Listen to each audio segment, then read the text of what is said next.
The little engines were busy clearing their railroad of leaves and broken branches. Peter, Sam, and Rusty often worked together. One day, Rusty helped Peter Sam to a water tower.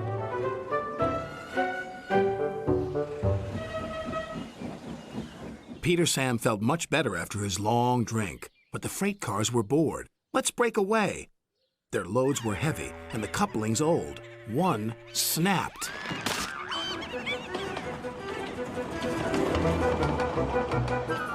Faster, faster, shouted the freight cars. A sign read slow, steep bends and ravine ahead, but the silly cars never saw it. Then, it was too late.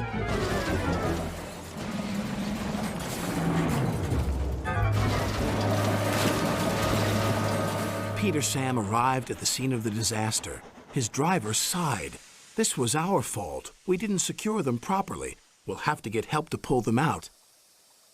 Sir Topham Hatt will be very annoyed. And he was. You will work in the yards until I can trust you again. Duncan was delighted with Peter Sam's dilemma. Fancy not securing your freight cars on a hill. They'll come back to spook you and your special funnel. Woo! And who's to say you're not afraid of ghosts? Snapped Rusty. Ghosts?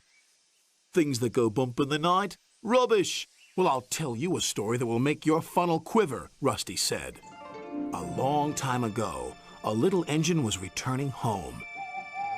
It was a misty, moonlit night. Suddenly, the engine lost control and plunged over the side into the swamps below.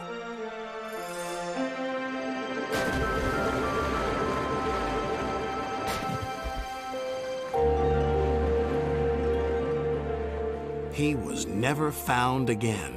But many a workman will tell you that when the moon is full, they have seen the little engine trying to get home. But he never reaches the other side. So what do you think of that, Duncan? Rubbish, replied Duncan. Never mind him, Peter Sam. He'd be frightened if he really saw a ghost. This gave Peter Sam's driver an idea. Let's play a trick on Duncan. The next day, he spoke to Duncan's driver and fireman, who agreed. We'll do it tonight. Duncan had to take coal cars to the slate mines and then bring cars back. Duncan's driver decided as part of the plan to cross the old iron bridge. Haunted bridge. Rubbish, snorted Duncan. It's as tame as a pet rabbit.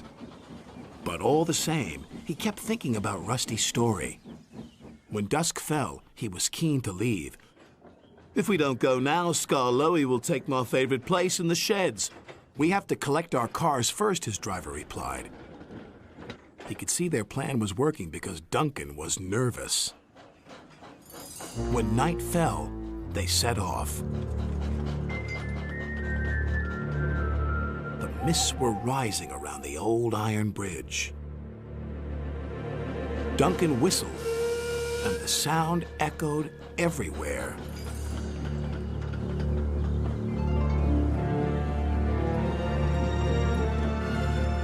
Then, ahead, he saw flickering lights. His driver knew they were only insects that shine brightly at night, but to Duncan they looked like an engine. Next, his driver secretly threw a rock from the cab into the ravine below. It's the ghost! Take me back! Take me back, please! When Duncan reached the safety of his shed, he closed his eyes tightly. Spooked, are you, Duncan? Laughed his driver.